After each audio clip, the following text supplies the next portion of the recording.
మన గుంటూరు జిల్లాలో revenue employees 3,000 మంది ఎంప్లాయీస్ ఉన్నారు. వారి కుటుంబ సభ్యులు అందరు కలిసి దాదాపుగా ఒక 15,000 మంది దాకా ఉంటారు.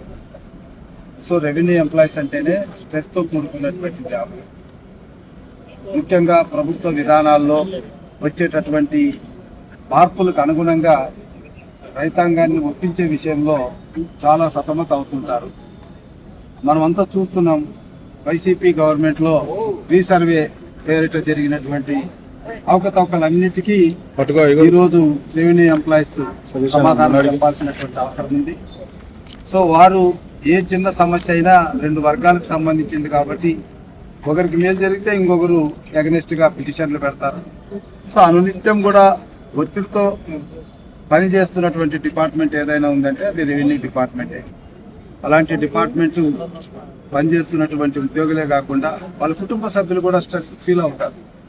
కాబట్టి వాళ్ళందరికీ కూడా మరి ముఖ్యంగా ఆర్థోకి సంబంధించి కానీ కార్డియాలజీకి సంబంధించి కానీ మరి మిగిలినటువంటి ఒక 7-8 ముఖ్యమైనటువంటి జబ్బులకు సంబంధించి ఈరోజు మా డిఎంఎన్హెచ్ఓ గారి ఆధ్వర్యంలో, జాయింట్ కలెక్టర్ గారి ఆధ్వర్యంలో, అదేవిధంగా మా రాజు గారు మరి స్టేట్ రెవెన్యూ ఎంప్లాయీస్ అధ్యక్షుడిగా ఉన్నారు. ఆయన ఆధ్వర్యంలో ఇక్కడ మా రెవెన్యూ సిబ్బంది, మా వెస్ట్ ఎంఆర్ఓ వీరందరూ కలిసి మరి ఈస్ట్ ఎంఆర్ఓ, డిఆర్ఓ అందరూ కలిసి ఈరోజు ఈ కార్యక్రమాన్ని నిర్వహించడం చాలా సంతోషంగా ఉంది. మరి ఈ నిర్వహణలో డిఎంఎన్హెచ్ఓ ద్వారా 33 మంది డాక్టర్లు రావడం, వారి సిబ్బంది కూడా రావడం, ఇది ఒక రకంగా మెగా క్యాంప్ అన్ని జిల్లాల్లో కూడా జరుపుతున్నామని తెలియజేశారు. చాలా సంతోషం.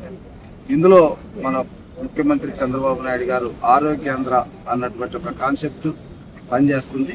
ఆయన ఆలోచన మేరకే ఈరోజు ఈ మెగా క్యాంప్ నిర్వహిస్తున్నామని తెలియజేయడానికి నేను గర్వపడుతున్నాను.